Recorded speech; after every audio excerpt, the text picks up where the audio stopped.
sambil berdiri. Seandainya ada begitu. Atau sambil sandaran, ya. Atau pas sujud misalnya begitu. Kata para ulama, mazhab Syafi'i itu pendapat yang kuat batal. Walaupun ada pendapat yang lain, ya kan? Itu an-naum al-amir ala ayyi hayatin kana yang wudu wal yasir la yang wudu. Ada yang mengatakan bahwasanya kalau itu tidurnya panjang, amir, ya, sampai mimpi gitu kan, nah itu baru batal. Kalau cuma sebentar tidak batal. Kalau mazhab kita pendapat yang kuat ya batal gitu. Walaupun cuma sebentar. Asal tidur ya, bukan ngantuk. Kalau bedanya Pak Ustaz ya, ngantuk sama tidur. Kalau ngantuk itu dia masih mendengar suara di sekitarnya walaupun nggak jelas. Itu namanya ngantuk. Ya, sehingga kalau dia itu ditepuk sekali langsung bangun karena dia hanya ngantuk tidak tidur. Sudah ngimpi-ngimpi itu tidur namanya ya. Namanya tidur. Baik. Kemudian intinya dalam mazhab Syafi'i tadi ya itu wudu tidur yang tidak menampai tempat-tempat duduknya itu membuat wudu batal baik sedikit ataupun banyak. Ini dalam mazhab Syafi'i pendapat yang kuat. Dengan apa? Ada hadis al-ainani usahi faman nama falyatawadda, bahwa kedua mata itu pengangkat bubur. Siapa yang tidur hendaklah dia berwudu. Itu dalil mazhab Syafi'i. Baik. Berikutnya yang ketiga, kata para ulama, kata beliau, iltiqa'u basyaratai ar-rajuli wal mar'ati al-kabiraini al-ajnabiyaini min ghairi ha'ilin. Bertemunya dua kulit, laki-laki dan wanita yang dua-duanya dewasa, dua-duanya ajnabiyah, tidak ada hubungan mahram, ya, entah mahram dari persusuan atau mahram dari dari nasab atau mahram karena musyawarah pernikahan menantu mertua, ini mahram musyawarah. Ya, kalau mahram nasab ya ibu, adik, ya itu mahram karena nasab. Ya, bibi, ya. Kalau mahram karena karena robok itu ibu yang menyusui. Jadi seorang anak yang disusui ibunya dan dengan saudara yang sepersusuan itu dia mahram. Ya mahram karena robok. Nah, ini kalau sentuhan kulit nggak batal. Tapi kalau selain itu yang ajnabiyah maka membatalkan wudu. Jelas ya. Dan kalau masalah robok ini nyusunya harus di bawah 2 tahun. Dan nyusunya dalam mazhab Syafi'i harus 5 kali persusuan. Jadi seorang anak nyontek ke seorang ibu, misalnya diasuh oleh seorang wanita dan disusui sampai 5 kali. Ini perlu diperhatikan nih, Pak. Kita punya adik, kita punya kakak atau siapa yang disusui oleh orang lain, mungkin tetangganya karena mungkin ibunya sedang pergi gitu kan. Sampai 5 kali nyusu ya. Nyusu pertama, kemudian dia berpaling, nyusu yang kedua, berpaling lagi, ketiga, kemudian berpaling lagi gitu. Sampai 5 kali, maka itu menjadi mahram dengan ibu yang menyusuinya, termasuk anak-anak ibu yang menyusuinya. Jadi saudara robok. Dulu ada seorang, seingat saya di satu riwayat itu pernah ada seorang sahabat tanya kepada Abu Musa al-Asy'ari, kalau meridhai beliau, apa hukumnya orang, mohon maaf ini kalau nyusu sama istri atau minum susu lah, minum susu perempuan dewasa, atau istrinya atau siapa, istrinya lah. Kata beliau, wah mahram itu. Kalau itu suami istri harus dipisahkan itu, karena itu jadi ibunya, walaupun sudah dewasa, jadi ibunya, pisahkan. Wah, ini jadi pertanyaannya, gimana seorang suami yang menyusu dengan istrinya? Jawabannya itu mahram harus dipisahkan, pernikahannya batal karena mahramnya. Nah, kemudian yang tanya ini bingung nih, waduh, akhirnya menjumpai sahabat Nabi Abdullah bin Abbas. Ini alimnya sahabat, ahli ilmunya sahabat Nabi. Kemudian tanya, wahai Ibnu Abbas, gimana hukumnya kalau ada seorang istri nyusu dengan suaminya? Kata apa? Ada suami nyusu dengan istrinya begitu ya. Kata Ibnu Abbas, dia bukan mahram. Syaratnya nyusu itu dihukumi mahram kalau dia itu nyusunya masih di bawah 2 tahun ya. Kalau sudah di atas itu, apalagi sudah 20 tahun atau 30 tahun itu bukan mahram. Di bawah 2 tahun, nyusu 5 kali, itu menjadi mahram. Tapi apa namanya, sehingga dia dengan anak susunya dengan ibunya, kemudian dengan saudara anak-anak dari ibunya itu saudara mahram. Baik, kembali lagi. Bahwasanya yang ketiga tadi apa? Iltiqa'u basyaratir rajuli wal mar'ati, bertemunya dua kulit. Ya, dua kulit itu sentuhan kulit. Artinya kalau sentuhannya dengan penghalang kain atau yang lain pakaian itu tidak membatalkan wudu. Sentuhan kulit ya.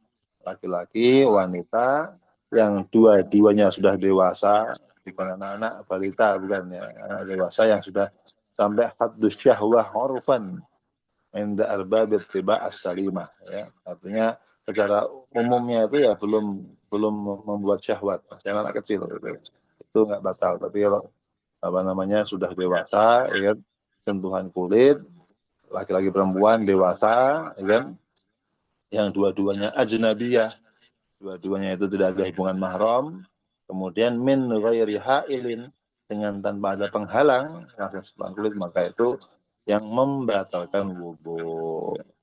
Jelas nih ya.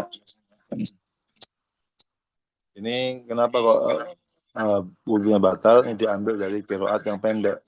Aula mastumun nisa, kan ada dua cara membaca. Ada yang aula mastumun nisa lamnya panjang, atau aula mastumun nisa lamnya pendek. Nah, yang lamnya pendek, mazhab Syafi'i mengambil yang lamnya pendek itu. Ya kan? Sehingga apa? Sehingga lam nisa itu menyentuh, sentuhan. Begitu sentuhan, ya, walaupun suami istri, maka itu batal wudhunya. Karena suami istri kan bukan mahram ya. Kalau mahram bukan nggak boleh suami istri. Jadi repot ini karena udah berkeluarga ini kadang sentuhan walaupun nggak sengaja. Makanya dalam mazhab Syafi'i sendiri ada qaul pendapat yang kuat, ada qaul kuat dalam mazhab Syafi'i yang taqibu wudhu'ul lamis. Kalau yang sengaja menyentuh itu yang batal. Tapi kalau malmus yang tersentuh, ya, yang tersentuh artinya nggak sengaja, ya, malmus atau dia disentuh, maka ini tidak batal. Kalau mazhab Maliki, Imam Malik mengatakan itu wudhu yang sentuhan yang membuat wudhu batal itu sentuhan yang disertai dengan syahwat. Ya kan, la yang takyubul wudhu bil lamsi illa idza kana bi syahwatin. Jadi sentuhan yang membuat wudhu batal itu kalau sentuhan dengan syahwat. Ini kalau misalnya kita sedang umroh atau sedang haji, kadang-kadang mau wudhu jauh sekali, ya kan? Atau di negara yang sangat dingin, itu bisa kita amalkan pendapat ini karena tadi agama ini tidak memberatkan ya. Hanya yang perlu kita perhatikan, kalau kita batalnya mau ikut mazhab Maliki, hendaknya wudhunya juga ikut mazhab Maliki. Jangan dicampur-campur. Wudhunya mazhab Syafi'i ya, kepalanya cuma dibaca sebagian kepala kemarin ya, selambutnya sudah cukup, ya kan, tanpa digosok, tanpa dalek, yang penting air mengalir. Kemudian sentuhan setelah wudhu, sentuhan dengan perempuan istrinya yang bukan mahram nggak batal gitu kan, ikut mazhab Maliki. Wudhunya Syafi'i, batalnya ikut mazhab Maliki. Akhirnya apa nanti? Wudhunya dalam mazhab Maliki tidak sah. Dalam mazhab Maliki itu wudhu harus mengusap seluruh kepala, ya kan? Apa gimana? Apa namanya? Wa masahu bi ru'usikum, beliau mengartikan wa masahu bi jami'i ru'usikum, semua kepala diusap, ya kan? Sehingga kalau cuma sebagian nggak sah. Dalam mazhab Maliki ada mualah, digosok. Ini cuma air yang ngalir tanpa digosok nggak sah juga. Dalam mazhab Maliki wudhunya tidak sah. Dan dalam mazhab Syafi'i wudhunya sudah batal. Sehingga apa nanti tidak ada ulama yang mengatakan wudhunya sah. Jadi mazhab baru gitu kan. Nah ini kalau mau ikut mazhab Maliki, wudhunya, rukunnya, syaratnya harus ikut mazhab Maliki. Ini supaya satu qadhiyah sempurna begitu. Kemudian juga kalau di dalam mazhab Hanafi ini kata para ulama Ahnaf mazhab Hanafi la yanqudu al-lamsu illa ma'a inzalin aw jima'. Jadi aula mastumun nisa itu mereka mengartikannya auja ma'tumun nisa. Jadi kalau hanya sentuhan kulit saja laki-laki perempuan dewasa tidak batal wudhunya. Tapi kalau sampai mengumpuli sampai ingzal keluar mani, walaupun cuma sentuhan itu keluar mani gitu kan, sangat tinggi tegangannya itu, maka itu apa namanya batal wudhunya. Atau kumpul suami istri maka itu batal wudhunya. Kalau sentuhan saja tidak batal, tidak batal. Jadi mereka mengambil kata aula mas komunisa itu maknanya aujama komunisa. Itu beberapa daerah itu yang dan Damaskus itu beberapa ulama itu mereka berpindah ke mazhab Hanafi ya karena kondisi yang berat gitu. Pernah ada seorang beberapa masyayikh itu sampai debat dengan istrinya gitu kan. Dan saya seingat saya itu ada seorang imam masjid ya. Beliau iya tinggal di Damaskus ketika hendak sholat ya, beliau jadi imam itu sentuhan dan istrinya beliau bingung itu gimana berkalif ini al-wudu fi hadha syita ini musim dingin sekali hanya mau nggak mau beliau fattara ila intiqal ila mazhabil Hanafi beliau terpaksa berpindah ke mazhab Hanafi yang mengatakan sentuhan tidak batal tapi tentu wudunya juga harus sesuai harus semuanya harus sesuai dengan mazhab apa namanya Hanafi. Walaupun mazhab Hanafi itu lebih ringan masalah wudhu ya. Tidak harus tertib bahkan tidak harus ada wajib niat ini mazhab Hanafi. Kalau mazhab Hambali ada beberapa hal lagi yang lain. Mazhab Hambali itu sampai ingat saya itu apa namanya? Kalau di mazhab Hambali itu keluarnya darah dari jasad. Mimisan itu bisa batal wudhu. Walqai muntah itu bisa batal wudhu. Itu mazhab Hambali. Nah, kalau bisa bagaimana kita ini wudhunya? Kita wudhu mengerjakan semua yang wajib plus kita mengerjakan semua yang sunnah sehingga wudhu kita itu dianggap sah oleh semua mazhab. Gitu kan? Kalau terpaksa pindah itu sudah aman. Mazhab sana juga wudhu saya sah. Mazhab saya wudhu saya sah. Jadi seperti itu. Al-khuruju minal khilafi mustahab. Keluar dari semua perbedaan pendapat itu disunahkan. Keluar dari semua perbedaan pendapat disunahkan. Oke, kembali ya, tadi yang pertama keluar yang suatu dari dua jalan, yang kedua hilangnya akal sebab tidur atau yang lain, kecuali tidur yang menetapi tempat duduknya. Yang ketiga tadi yang ketiga sentuhan kulit antara laki-laki dan wanita, yang keduanya dewasa, keduanya ajnabiyah, tidak ada hubungan mahram, kemudian dengan tanpa ada penghalang, itu yang membuat wudhu batal. Yang keempat ini ar-rabi' masuk qubul adami, menyentuh kubul ya artinya kemaluan depan anak Adam ya baik laki-laki atau wanita au halaqati duburihi atau bagian di belakang tuburnya anak Adam bukan hewan ya kalau nyentuh punya hewan nggak ada masalah nyentuh punya anak Adam ya bibat nirahah dengan bagian dalam telapak tangan au butun asabi atau bagian dalam dari jemari. butun. Jadi tangan kita ini ada butun, ada zahar. Yang bagian luar namanya zahar, bagian dalam namanya batin.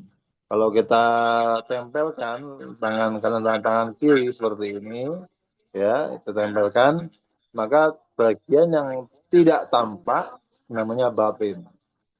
Bagian yang masih kelihatan namanya zahir. Jadi bahkan kata ulama kalau kita memegangnya begini, ini nggak batal. Kalau sentuh-nyentuh dengan telapak tangan ini, maka batal wudhu kita. Ya kan, menyentuh kemaluan dalam mazhab Syafi'i itu membatalkan wudhu. Jelas ya? Jadi menyentuh kemaluan apa? Membatalkan wudhu. Jelas ini?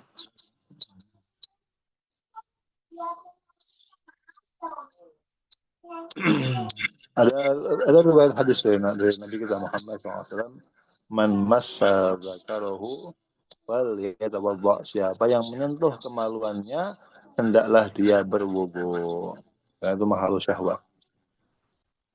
Kalau dalam mazhab Hanafi, mazhab Imam Abu Hanifah, itu apa? La yang taqidul wudu bimasjid zakar, ya.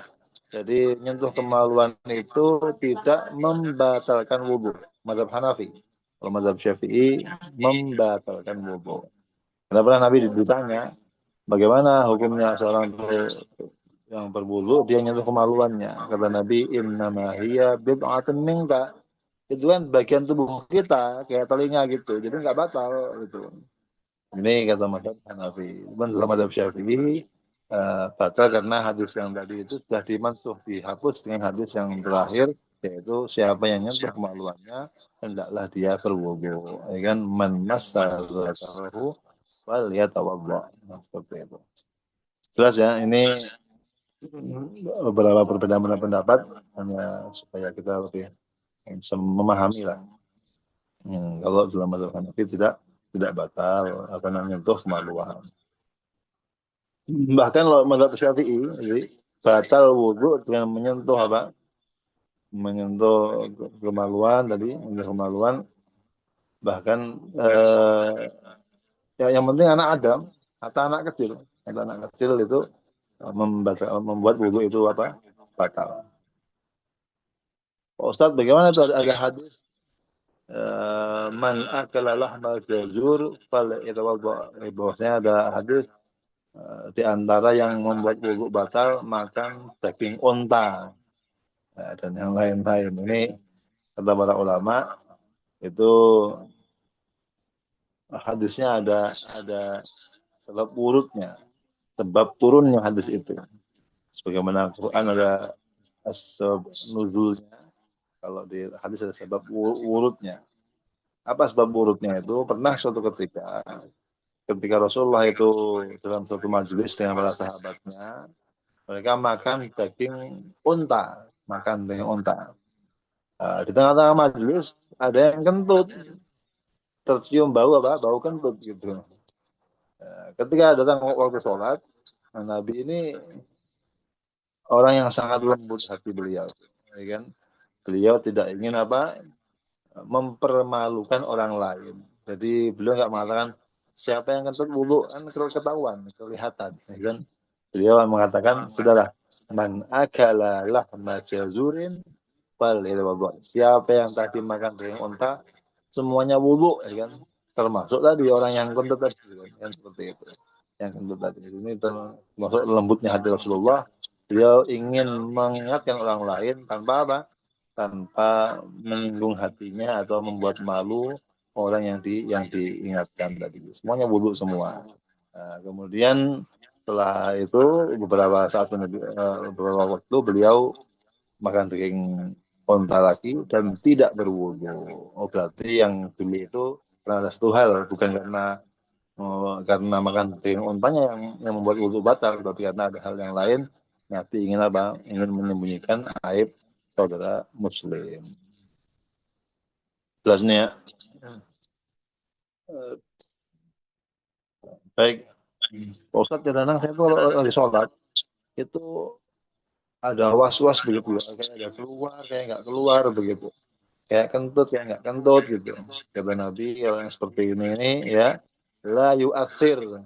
Enggak ada masalah ayat. Enggak ada masalah, tidak batal wudunya, lanjut saja sholatnya. Ya kan? Sampai dia yakin ada suara atau mencium bau kentut, nah baru. Tapi kalau hanya kayak ini ragu ini tidak membuat wudhu batal. Al yakin la yuzalu bisyak. Ya, keyakinan tidak bisa dihilangkan dengan keraguan. Kalau ragu batal atau belum, ya berarti belum batal. Jelas ini ya. Nah, baik. Itu tadi terkait ada 4 hal yang membuat wudhu batal. Pertama, keluar dari 2 jalan. Kemudian yang kedua adalah hilangnya akal, ya kan, kecuali tidur yang melalui tempat duduknya. Kemudian yang ketiga adalah sentuhan kulit laki perempuan dewasa yang ajnabi dan tanpa penghalang. Yang keempat adalah apa tadi? Yang keempat menyentuh kemaluan dengan telapak tangan bagian dalam, bukan bagian luar ya. Menyentuh kemaluan baik depan atau belakang dengan telapak tangan bagian dalam, itu membuat wudhu kita batal. Terakhir, apa yang diharamkan bagi orang yang wudhunya batal? Kata para ulama, yahrumu ala man intaqadha wudhuhu arba'atu asya. Haram bagi orang yang wudhunya batal 4 perkara, 4 hal. Ini bagi orang yang wudhunya batal haram 4 perkara. Yang pertama as-sholatu, sholat, ya. Tidak boleh sholat. Ya, bahkan haram dia mengerjakan sholat kecuali dihormati waktu, untuk menghormati waktu sholat. Misalnya ada orang di tengah pesawat, ya dia mau wudhu, airnya terbatas, tayamum, debu nggak ada di pesawat, ya sudah, ini udah mau masuk waktu subuh gitu kan. Kalau dia nggak sholat nanti jadi qadha, ya sudah dia sholat walaupun tanpa wudhu semampunya. Namanya apa? Lihurmatil waktu. Sholat untuk menghormati waktu sholat. Itu para ulama. Ini fungsinya apa? Ya tadi, kalau kita itu ada apa-apa, tidak dihitung wafat dalam kondisi bermaksiat atau meninggalkan sholat.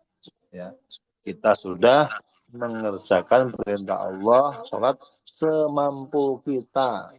Mampunya begitu, ya nggak ada air dan tidak ada debu, ya sudah mampunya begitu di kursi. Nanti kalau sudah sampai di bandara diulangi kembali.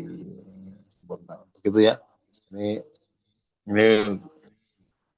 apa namanya, kalau dalam kondisi seperti itu. Tapi dalam kondisi yang normal, ya kalau orang itu tidak punya wudhu, haram mengerjakan sholat. Kalau dia sholatnya tidak sah. Kata Nabi, ya kan, innallaha la yaqbalu sholata ahadikum idza ahdatha hatta yatawaddoa. Allah tidak menerima sholat di antara kalian ketika dia berhadas sampai berwudu kembali. Jelas ini? Nah, ini yang pertama. Jadi nggak boleh sholat. Kemudian yang kedua, orang yang batal wudunya tidak boleh apa? Buat tawaf, tidak boleh tawaf. Ya, orang yang batal wudunya tidak boleh apa? Tawaf. Kenapa tawaf? Karena tawaf itu dia sama seperti apa? Sholat. Kata Nabi dalam sebuah hadis, tawafu bil baiti sholatun. Tawaf di Baitullah itu hukumnya seperti sholat gitu kan. Hanya saja Allah membolehkan apa? Berbicara ketika tawaf. Nah kata Nabi, kalau ada orang tawaf mau berbicara, hendaklah dia berbicara yang baik. Mungkin doa, zikir, seperti itu. Jelas ya. Jadi yang pertama itu sholat, yang kedua tawaf. Tawaf dianggap sama dengan sholat. Dan itu apa namanya? Kalau dalam mazhab Hanafi yang saya tahu tidak Jadi wudhu atau suci itu tidak menjadi syarat sahnya tawaf. Gitu. Sehingga kalau ada orang itu tawaf dengan tanpa berwudhu, yang saya pernah baca dalam Madzhab Hanafi itu, dia sah hanya saja nanti ada yang mewajibkan dia bayar dam, ya. Walaupun ada yang mengatakan itu bayar dam hukumnya sunnah, tapi intinya tawaf itu tidak harus punya wudhu. Mungkin itu bisa apa? Bisa untuk solusi bagi yang kadang-kadang wanita haid gitu kan, dia mau tawaf kan nggak bisa, padahal rombongannya sudah mau pulang gitu kan. Nah, ini bangun di sini dia bisa tawaf dan dia nanti membayar dam. Oh, selain tawaf kayak sa'i dan lain-lain tidak harus wudhu, nggak harus punya wudhu. Nah, yang ketiga, jadi haram sholat, haram tawaf. Yang ketiga, wa massul mushafi, haram menyentuh mushaf, ya. Menyentuh mushaf atau membawanya tidak boleh bagi yang tidak punya wudhu. Kenapa? Ada hadis, ada ayat Quran, Allah berfirman, la yamassuhu illal mutahharun. Tidak boleh menyentuh Al-Quran kecuali orang-orang yang disucikan. Itu kata ulama, humul muslimun, orang Islam yang sudah punya wudhu, yang sudah suci dari hadas, boleh dia menyentuh Al-Quran. Tapi ada yang mengatakan yang dikehendaki para malaikat. Itu ya, tidak ada yang menyentuhnya kecuali para malaikat. Sehingga bukan untuk manusia. Ada pendapat yang mengatakan boleh untuk Quran. Makanya di Al-Ahqaf itu walaupun di Yaman, walaupun mazhabnya Syafi'i, tapi ketika ada wanita itu haid, ya mereka pakai mazhab Maliki, ya, yang mengatakan masih boleh ya untuk wanita yang haid itu apa, untuk membaca atau belajar Al-Quran. Bagi yang alimah atau yang muta'alimah itu boleh membaca Al-Quran. Dalam mazhab Syafi'i, kalau orang hadas kecil tidak boleh membawa mushaf. Yang keempat, menyentuh mushaf, boleh menyentuh mushaf. Yang keempat, hamluhu, dan juga tidak boleh membawa mushaf. Nyentuhnya nggak boleh, bawanya juga tidak boleh. Jelas ya? Ada sebuah hadis yang seingat saya riwayat Tirmidzi. Kata Nabi, la yamassul Qur'ana illa tahirun. Tidak boleh menyentuh Al-Quran kecuali orang yang suci. Setelah ini ya. Jadi ada 4 perkara yang tidak boleh dikerjakan untuk orang yang hadas besar. Hadas kecil yang nggak punya wudhu. Yang hadas kecil, yang pertama sholat, yang kedua tawaf, yang ketiga menyentuh mushaf, yang keempat membawa mushaf. Sampai sini apa ada pertanyaan? Apakah ada pertanyaan? Silakan. Ada yang mau didiskusikan? Silakan. Terkait tadi hal-hal yang membuat wudhu batal, sebab hadas, kemudian hal apa saja yang tidak boleh dikerjakan bagi seorang yang hadas kecil atau wudhunya batal. Silakan, ada yang mau didiskusikan? Monggo.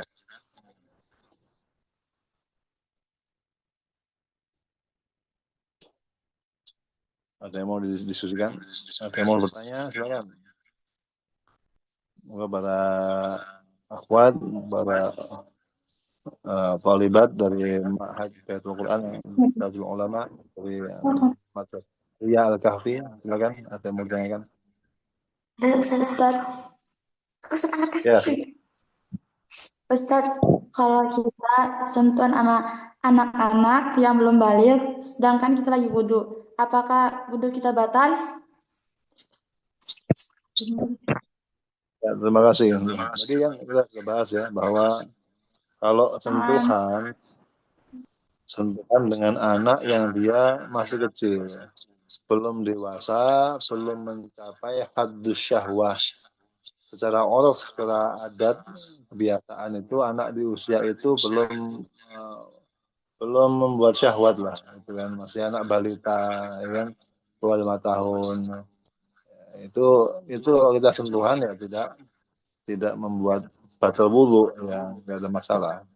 Ya anak 3 tahun, anak 4 tahun masih belum dewasa, sudah apalagi memayis ke atas, sudah balik, sudah sampai hadus syahwah secara umum, maka ya ini kalau kita ingin sentuhan kulit dengan yang bukan mahram tadi itu, ya batal wudhunya, ya. Makanya tadi kan ada berapa syarat tadi? Satu, sentuhan kulit, ya kan? Yang kedua, dengan beda jenis, laki-laki perempuan. Bukan sesama jenis ya, laki-laki dengan laki-laki enggak, sama beda jenis. Yang ketiga, tidak ada hubungan mahram. Ya, mahram sebab pernikahan atau sebab susuan atau sebab nasab. Yang keempat, sentuhannya tanpa ada penghalang, penghalang, jadi langsung kulit dengan kulit, ya. Jadi tadi sentuhan kulit laki-laki perempuan, dua-duanya dewasa, nggak ada hubungan mahram dan tidak ada penghalang. Ini lima syarat itu yang membuat sentuhan itu menjadi batal wudhunya. Jelas ya? Tapi kalau masih kecil nggak ada masalah.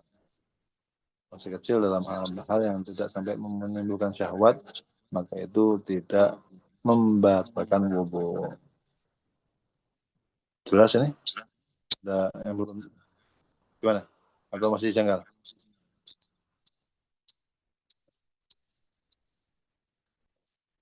Gimana, Ukhti?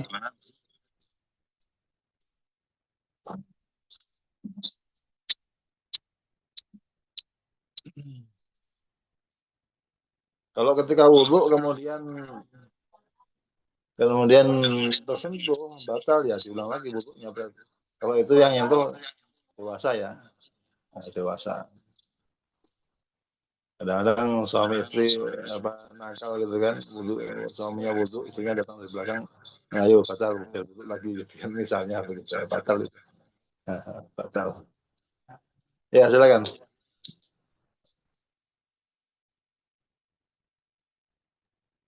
Ustaz, ada yang mau tanya Ustaz.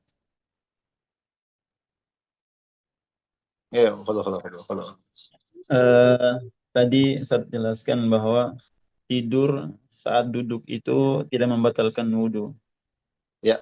Kalau misalnya tidurnya bersandar tembok bagian belakang atau mengarah ke depan, tidurnya ke meja gitu atau sesuatu yang bersandar ke depan tapi sambil duduk, apakah itu batal atau tidak Ustaz? Ya, artinya Tapi kan sedang duduk gitu. iya. Hanya cuman sandaran gitu ya.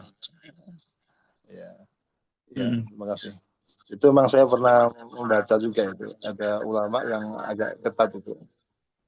Sampai kata mereka itu seandainya sandarannya itu dilepaskan oleh dia itu jatuh, maka itu jadi batal gitu. Ada yang sampai seperti itu. Cuma kalau kita baca di sini ya, baca di syarahnya ini, bahwa tidur yang dianggap itu membuat wudhu batal. Sebentar, ini tadi saya ulangi. Ya, ini yang idana bahwa memakin maq'adahu minal ardi. Jadi orang yang dia itu duduk masih menetapi tempat duduknya, ya kan, wang tabaha wa huwa 'alal khala allati nama 'alaiha, dia terbangun dan masih dalam kondisi duduk menempati tempat-tempat duduknya begitu. Maka hadhil kaifiyah la yang taqibu bihal wudu. Yang penting dia masih duduk gitu kan. Orangnya tuh masih normal, kemudian normal itu maksudnya tuh ketika dia duduk bagian dubur bawahnya itu tidak ngangkat gitu lah, tidak ada lubang yang bisa keluar angin. Bahkan itu kalau kata dulu saya punya ustadz, kalau orang gemuk itu lebih enak itu. Jadi berduduk itu kan duburnya sudah ketutup gitu, ya. Karena ada hadis Nabi kan, al-ainan yulika usyahi tadi. Jadi kedua mata itu mengingat dubur. Kalau dia duduk begini kan jelas nggak ada yang bisa keluar gitu. Nah, sehingga itu tidak membuat wudhu itu batal. Jadi kalau di sini sih tidak ada pembahasan mengenai itu. Yang penting dia itu duduk, masih menetap di tempat duduknya, dan dia itu intibah, dia terbangun juga dalam kondisi masih duduk, begitu, tidak batal, tidak batal, tidak batal. Jadi kesimpulannya tidur bersandar ke belakang atau ke depan sambil duduk berarti nggak batal saja. Yang saya pahami dari sini, dari takbir ini. Baik, saya kembali. Mbak Jagung. Apa? Kalau ada teks ibarat yang lain boleh disampaikan, mungkin ada tambahan takbir yang mengatakan batal. Saya mau Ustaz. Silakan.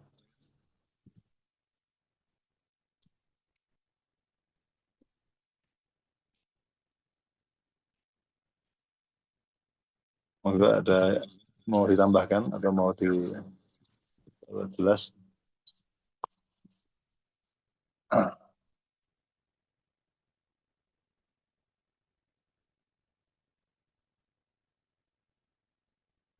Saya pernah baca itu ada yang membatalkan sebentar.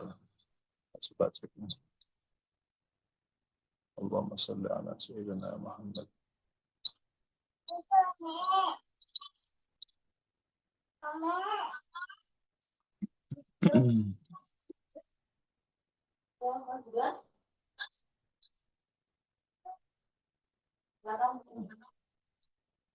Ada yang mau ditanyakan?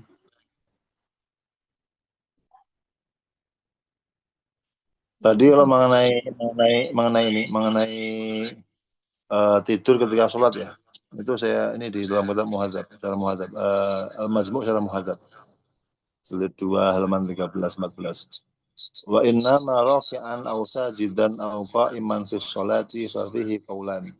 Jadi kalau ada orang tidur ketika rukuk, sujud atau berdiri dalam sholat, ini ada dua pendapat dalam mazhab Syafi'i. Qala fil jadid, pendapat Imam Syafi'i dalam qaul jadidnya itu yang takid artinya batal wudunya batal karena ada hadis dari Ali bukan meridhai beliau yang man nama kalau dia tidur ya batal gitu. Wali annahu nama zailan an mustawal julus, ya kan? Fastabahal muqtaji, karena dia bukan duduk begitu kan? Ya, hukumnya seperti apa? Seperti orang yang terlentang, maka dia batal. Tapi qala fil qadim, pendapat qaul qadim itu tidak batal. La yang takut. Di qauli SAW, idza nama al-'abdu fi sholatihi bahallahu bihi malaikatahu. Ini malah ada hadis itu kalau orang hamba tidur dalam sholatnya itu Allah tuh menyebut-nyebutnya, bahas artinya membanggakan dia di depan para malaikatnya.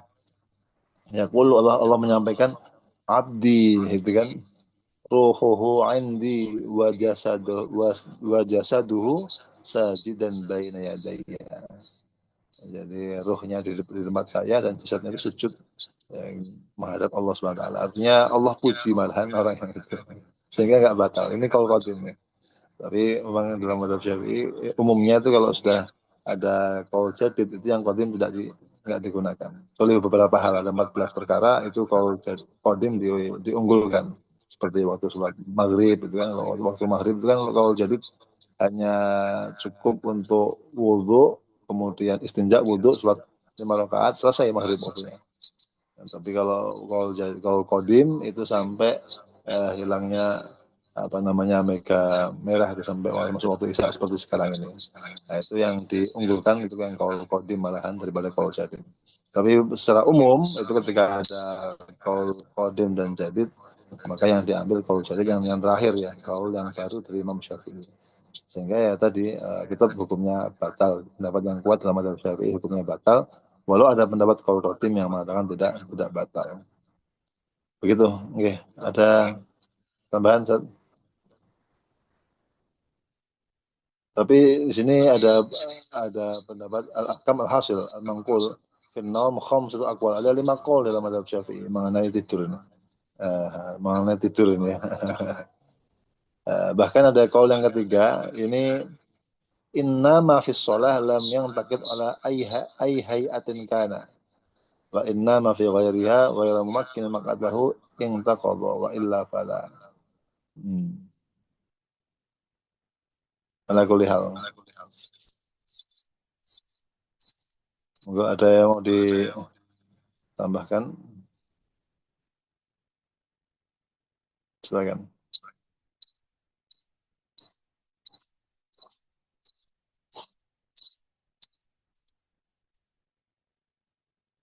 Saya pernah baca dulu di mana ya? Dulu banget. Ketika Samberan.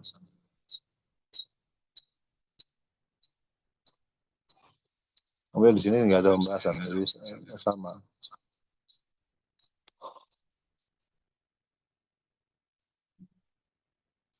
Silakan, ada yang mau ditambahkan?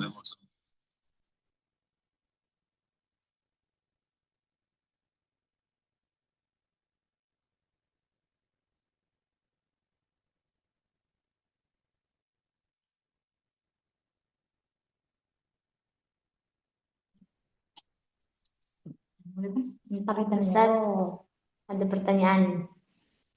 Iya, silakan. Kalau kita sholat sama imam nih, imamnya lagi kentut, kita itu ikut batal juga nggak? Gimana? Kalau kita sholat sama imam nih, imamnya itu kentut, terus kita ikut batal juga nggak Ustaz? Makmumnya. Kalau imamnya kentut, Iya, makmumnya ikut batal nggak Ustaz? Wudunya. ketika kentut, dengar nggak maunya? Iya. Iya Ustaz.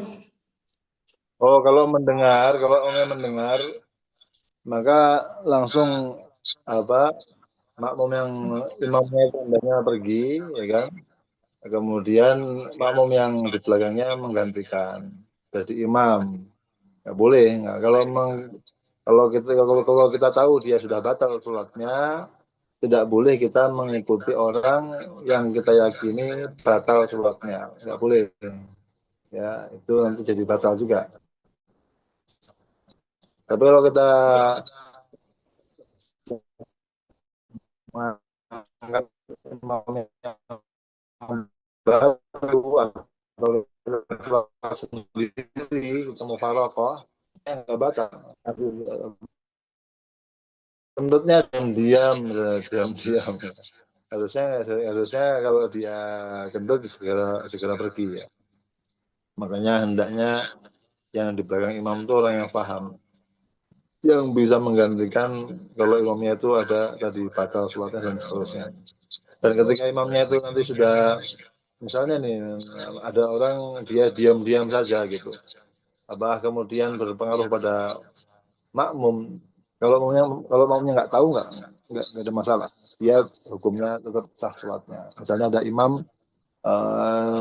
dia lupa kalau belum wudu gitu kan, lupa, atau dia junub belum mandi gitu kan. Ini kan hadasnya nggak kelihatan, makmumnya menyangka dia ya sudah mandi, sudah suci begitu. Kalau dia dalam kondisi nggak tahu seperti itu ya sah sholatnya, kecuali imamnya itu batal dan diketahui oleh makmumnya. Misalnya sarungnya bolong kelihatan gitu kan, atau kentutnya keras ya. Begitu makmumnya tahu batal sholatnya imamnya, ya segera dia mufaraqah, atau kemudian yang belakang imam dia menggantikan menjadi imam, seperti itu. Wallahu a'lam bishawab. Ada lagi?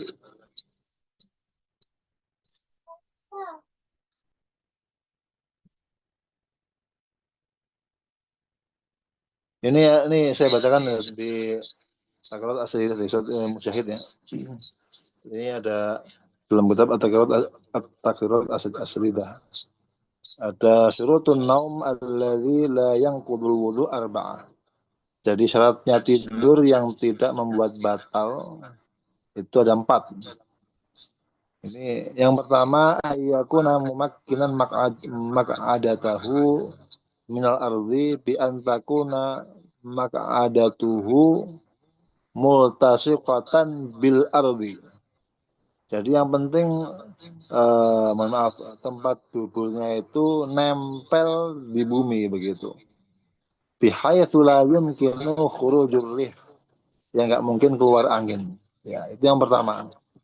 Yang kedua, ayyakuna mu'tadilul khilqah.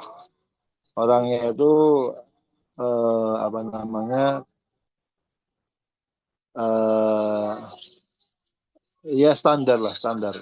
Laisa mufridan fil badanah wala fil nukhur. Ya, enggak kurus banget, ya banget, artinya standar. Yang ketiga, annahu yataqayyad, artinya dia akan bangun alal hal allati nama 'alaiha. Dia bangun dalam kondisi masih duduk begitu juga. Yang keempat, alla yukhbirahu adlun bi khuruji rihin minhu athna'a naumihi. Jadi nggak ada yang memberitahu dia, Pak, tadi Anda itu tidur duduk, tapi saya mendengar ada dud begitu dari pantatnya. Ada yang memberitahu begitu, batal wudhunya. Jadi ada empat kriteria itu. Asal memenuhi 4 hal tadi, maka tidurnya itu tidak membatalkan wudhu. Itu seperti itu. Allah alam bisawab. Sini nggak ada pembahasan mengenai sandaran atau nggak sandaran. Yang penting tadi menempati tempat duduknya seperti itu. Allah alam bisawab. Monggo dari Ali Al-Kahfi, silakan, ada yang mau ditanyakan? 1 atau 2, silakan. Monggo. Masih ada waktu? Atau ada mapel yang lain?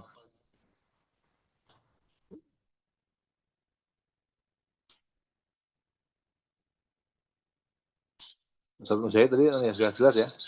Tapi kalau ada apa namanya hal yang lain saya akan sampaikan. Baik. Bismillahirrahmanirrahim ta'ala. Monggo, ada yang mau ditambahkan? Silakan.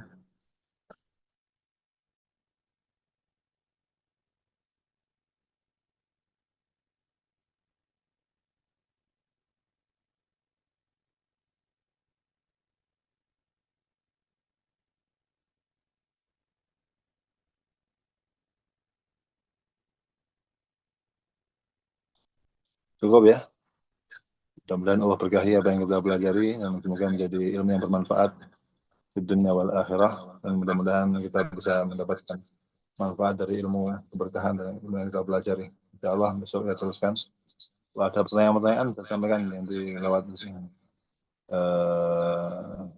Zoom atau lewat Ustaz Ahmad juga bisa, atau lewat Ustaz Tajuddin, nanti bisa kita carikan jawabannya. Begitu ya. Ini udah kayak waktu nih bahasanya nih. Insya Allah. Mudah-mudahan sehat semua ya. Bahagia di hari Jumat. Ya, Jumat Mubarak. Mungkin semoga Allah berkahi semuanya. Amin. Allah. الفاتحة أعوذ بالله من الشيطان الرجيم بسم الله الرحمن الرحيم الحمد لله رب العالمين الرحمن الرحيم مالك يوم الدين إياك نعبد وإياك نستعين اهدنا الصراط المستقيم صراط الذين أنعمت المغضوب عليهم ولا الضالين بسم الله الرحمن الرحيم اللهم إنا نستودعك ما علمتنا فرده إلينا عند احتياجنا إليه ربنا اغفر لنا ولوالدينا وارحمهم كما ربونا صغارا ربنا آتنا في الدنيا حسنة وفي الآخرة حسنة وقنا عذاب النار Alhamdulillah rabbil alamin.